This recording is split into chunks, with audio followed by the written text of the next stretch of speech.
Bienvenue sur Top Invest, la chaîne des top d'investissement. Ici, on parle essentiellement d'entreprises de qualité. Avons-nous une opportunité d'investissement sur Zebra Technologies? C'est la question à laquelle on va essayer de répondre en se basant sur les états financiers de la compagnie. Je rappelle que ceci représente uniquement mon point de vue et non un conseil d'investissement. Et comme d'habitude, je me réserve le droit de me tromper. Donc, nous avons ici une demande spéciale d'un abonné ici, Top Premium. Donc, on va aller rapidement ici. Comme d'habitude, on suit le plan à savoir quel est le revenu, la croissance du revenu, le free cash flow, le nombre d'actions, PE moyen, dette nette, qualité, dividende, si dividende il y a.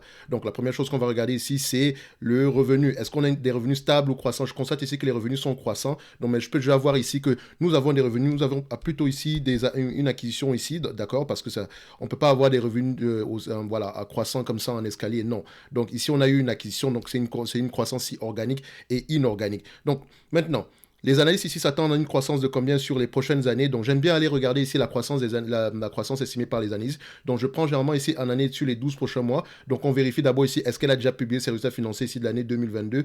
Exactement, ça a déjà été fait. Donc les analystes s'attendent à peu près à avoir des revenus ici de 5 milliards 730 millions. OK, donc en année 2000, ça c'est pour l'année 2023, d'accord, donc l'année en cours présentement. Donc en attendant, si ça ne change, si ça change, en attendant que ça change.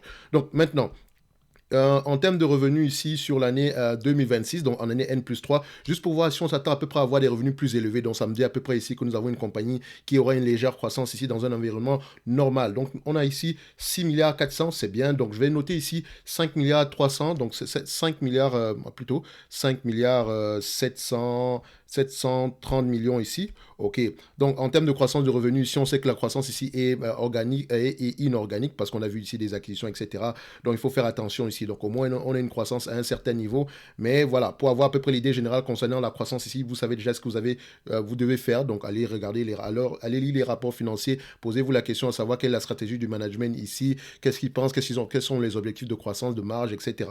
OK, toutes ces réponses, la plupart de ces réponses-là sont dans les rapports financiers ou bien dans les conference calls ici. OK, donc maintenant, en termes de net income, qu'est-ce qu'on a? Au-delà même de regarder la croissance du revenu, si c'est bien de regarder la croissance du revenu, mais également de voir si les marges bout suivent. Ici, on peut voir que, voilà, on a des marges ici qui sont, voilà, à vue d'œil, ici, on voit que les marges diminuent un tout petit peu. OK?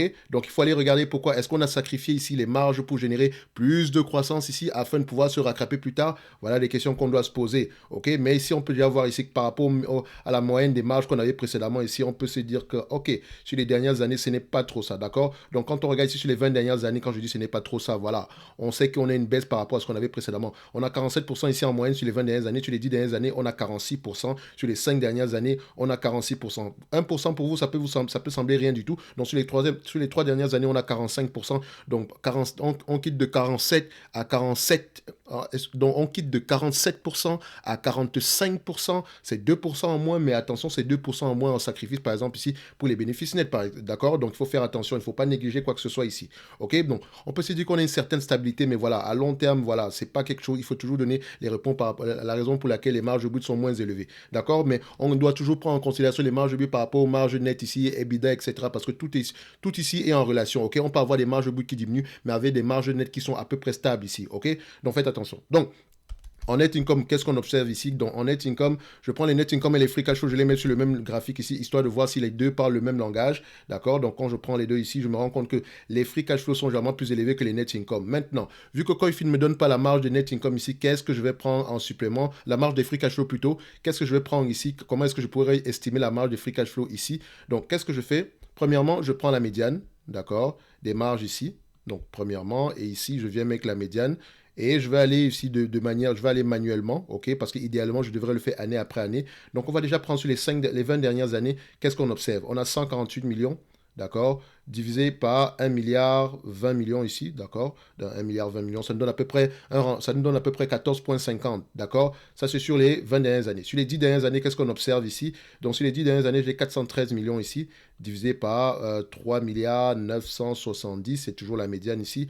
On observe, on a combien? 10%, d'accord? Donc, on a plutôt une réduction. Maintenant, sur les 5 dernières années, qu'est-ce qu'on observe ici? Donc, on a à peu près 721 divisé par 4 milliards 490. On observe ici, on a à peu près 16%. OK, donc 14,5, 10%, 16%. Maintenant, on va regarder sur les 3 dernières années, qu'est-ce qu'on observe ici? Donc, sur les 3 dernières années, on a 895. Donc, 895 ici divisé par 5 milliards 630. nous avons ici un total à peu près aux alentours de 15,90, donc à peu près à la limite aux alentours de 16% par là. Maintenant, j'aime bien également aller voir ce que pense le free cash flow estimé ici, d'accord, par rapport aux 12 prochains mois. Donc, qu'est-ce qu'on aura ici? Les analystes attendent à peu près 687, disons 688, ok. Donc, le 688, donc on prend le 688 divisé ici, donc c'est 688. Donc, 688 divisé par 5 milliards 730 ici, nous allons avoir à peu près aux alentours de 12%. Donc, on s'attend à peu près à avoir des free cash flow qui vont diminuer sur les mois à venir. Donc, pourquoi est-ce que ces free cash flow vont diminuer? C'est la grosse question qu'on se pose. Donc, on essaie également de voir ici en année N+3 si on aura à peu près des free cash flow qui vont revenir à une certaine moyenne de 15 à 16% ici. Donc, 1 milliard 900 ici, je vais ici en année N+3. Donc, vous voyez que c'est tout, il faut totalement fouiller ici, il faut faire attention. D'accord? On ne veut pas prendre des marges ici qui ne vont peut-être pas arriver dans le futur. D'accord? Donc, vous voyez ici que ça prend un tout petit peu de travail de recherche. OK? Même si c'est quantitatif, ça demande quand même du temps. Donc, ça fait toujours plaisir. Un like, un abonnement. D'accord? Donc, ici, 1,19, d'accord, divisé par 6,40, donc 6 milliards 400, nous avons à peu près aux alentours de 18%. Donc, vous voyez une chose, on a des marges de 10, 16, 15, 12, 18, donc en moyenne ici, on est aux alentours des 16%. Toutes les périodes qu'on a prises ici, on peut se dire ici qu'ok, il y a de grandes chances qu'on soit aux alentours des 16% ici. C'est la raison pour laquelle je prendrai 16%. Ok, donc 16%. Donc j'ai pris la peine d'essayer de vous montrer comment est-ce que j'arrive à ce 16% là en moyenne. J'ai pris la moyenne sur les 20, 10, 5, 3, ainsi que sur les bénéfices nets attendus, les free cash flow attendus en année 2023 ici et en année 2026. On voit ici qu'on est sur une certaine moyenne ici aux alentours de 16%. D'accord? Donc, je prends ici mon 16% et je sais également qu'on s'attend à avoir des free cash flow moins élevés en 2023. Pourquoi? C'est la question que je devrais me poser également en lisant les rapports financiers. Il me semble qu'elle a plutôt donné des guidance ici, à peu près, voilà, pas très optimistes pour 2023. Mais de toute façon, la plupart des entreprises le font ici. Donc, il faut faire attention. Donc, ici, il faut déjà à peu près, voilà, on va prendre l'entreprise avec des revenus estimés en 2023 ici, mais tout en sachant que elle n'aura pas les free cash flow estimés en 2023, d'accord? Elle pourra les rattraper ici dans les années à venir. Et on voit ici qu'en année 2026, on s'attend à avoir à peu près du 18%. D'accord? Donc, ça, c'est terminé ici. En termes de free cash flow, en termes de nombre d'actions ici, qu'est-ce qu'on obtient? Donc, le nombre d'actions ici est de combien? Donc, on prend le nombre d'actions, on a à peu près 51,94 ici. Donc, je mets 51, je vais mettre 52 millions ici, ça ne change pas grand-chose. Donc, le PE moyen pour cette compagnie ici, je pense que pour ça, c'est une entreprise. Vu qu'on a pris les price to free cash flow, donc je prends les price ici. On a pris les free cash flow ici, donc je vais prendre les price to free cash flow. Et je rappelle toujours que price to earning, price to free cash flow, ça représente un rendement. OK? Donc, c'est toujours le rendement qu'il faut avoir en tête. OK? Donc, ici, sur les 20 dernières années, c'est à peu près à 22 fois les bénéfices. Donc, sur les 10 dernières années, nous avons à peu près 20 fois les bénéfices. Sur les 5 dernières années, nous avons à peu près 20 fois les bénéfices. Donc, je prends 20 fois les bénéfices ici, donc à peu près 5% de rendement. Je pense que c'est assez correct ici. Donc, 20 fois les bénéfices. La dette nette, qu'est-ce qu'on observe ici? Vu que c'est une entreprise qui fait des acquisitions ici, donc dette nette ici est de combien? Donc, nous avons ici une dette nette aux alentours de 2 milliards 70 millions. Donc, au dernier trimestre, je prends 2 milliards 70 millions ici. Toujours aller vérifier dans les rapports financiers. OK? De 2,07. 2,07 ici, on met ça, on marque point barre. Maintenant, on va aller à l'évaluation directement. On a le revenu, on sait qu'on a une certaine croissance ici, elle est organique et inorganique. On a des free cash flow ici qu'on a pu estimer ici. Voilà, on n'aura pas précisément raison ici, donc il faut faire attention au niveau des free cash flow, mais on a une estimation des free cash flow. OK, le nombre d'actions ici, on a à peu près 52 millions, PER 20, dette nette ici, on est aux alentours de 2 milliards 70 millions avant vérification dans les rapports financiers. Parce qu'ici, on se fie ici aux états financiers d'un agrégateur. Donc, il faut faire attention, il faut toujours aller poser la question ici au rapport financier. Parce que ça ne veut pas dire que si on trouve que l'entreprise est sous-évaluée, on l'achète directement en se basant sur les états financiers. Non, on va lire les rapports financiers. OK? On lit les rapports financiers, exactement ce que je fais quand je vous donne ici les notes d'analyse qui sont basées sur ma lecture des rapports financiers ainsi que l'écoute des conférences call. OK? Donc maintenant, si vous voulez aller plus loin, vous pouvez nous rejoindre dans le service Top Premium ici où on fait des analyses quantitatives comme celle on va faire présentement ici, où je vous présente également 2 entreprises par mois qui selon moi sont sous-évaluées ainsi que les notes de suivi. Ça ne veut pas dire que je vous promets un quelconque rendement, ça veut juste dire que voilà, quand vous allez faire vos recherches, vous recherchez ces informations-là et si vous avez des questions ici, on y répond. Donc présentement ici, vu que ça fait 2 mois que le service est lancé, on a à peu près déjà 4 entreprises sous la main présentement, donc 4 entreprises qui selon moi sont intéressantes et je sais également que certaines de ces entreprises, je vous ai également fait part des risques dont vous êtes parfaitement au courant. Donc pour ceux qui sont sur la chaîne ou bien ceux qui sont abonnés savent exactement de quoi je parle. D'accord? Donc, le lien est dans la description de la vidéo. Donc, vous avez le service Top Premium. Et la Top Newsletter est complètement gratuite où vous recevez ici des analyses, ici, des des analyses ici sectorielles. Donc, dernièrement, on a envoyé l'analyse sectorielle sur du secteur pétrolier. Donc, vous savez à peu près qu'actuellement, les bénéfices nets, les bénéfices du secteur pétrolier sont très, très élevés. OK? On va certainement avoir une dépense en capital assez élevée ici, mais il faut faire attention, les PER, etc. Ça peut être que trompeur. D'accord? Donc, tout ceci dans la top newsletter et ce complément gratuit et dans le service top premium,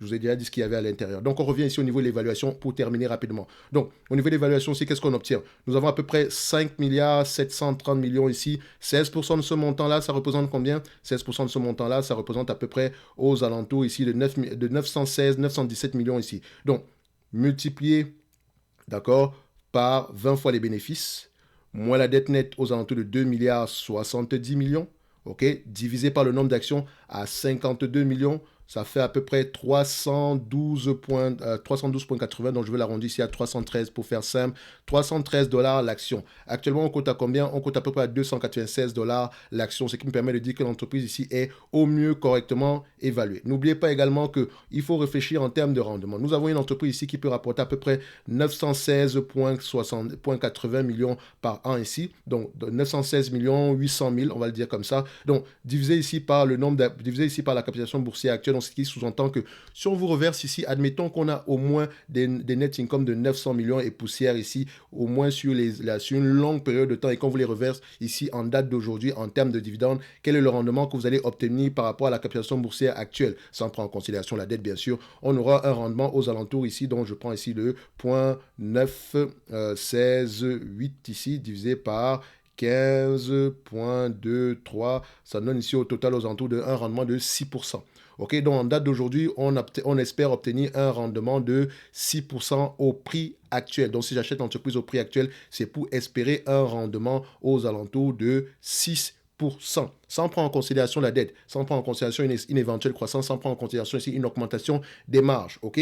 Maintenant, à vous de voir si cette compagnie si vous intéresse ou pas, mais comme je l'ai toujours dit ici, une compagnie, c'est avant tout un business. Donc, on lit les rapports financiers, et on ne se fie pas uniquement aux états financiers. Ok. Parce que je peux faire dire ce que je veux aux chiffres ici, mais quand vous allez lire les rapports financiers, vous serez soit très optimiste ou très pessimiste. Il faut faire attention. Ok. Donc, allez lire vos rapports financiers, c'est toujours très, très important. D'accord? Donc, pour moi, ici aujourd'hui, la compagnie Zebra Technologies va à peu près, voilà, être correctement évaluée. Donc, si maintenant on a une croissance élevée, tant mieux. Si on a une augmentation des marges, tant mieux. Et ceci n'est que mon point de vue et non un conseil d'investissement. Comme d'habitude, je me réserve le droit de me tromper. Et on se donne rendez-vous ici dans le service Top Premium ou dans la Top Newsletter ou également dans les commentaires sous cette vidéo. Si n'oubliez pas également que sous ces deux services-là, vous avez accès au Discord. D'accord? Donc, pour ceux qui ne sont pas encore abonnés au Discord, on a le Discord de la chaîne qui est dans le service Top Premium, qui est dans le service de la Top Newsletter, donc gratos. Donc, où vous pouvez bavarder avec les abonnés de la chaîne ici. D'accord? C'est Voco Forum. OK? Donc, c'est sur le Discord. Et également ici,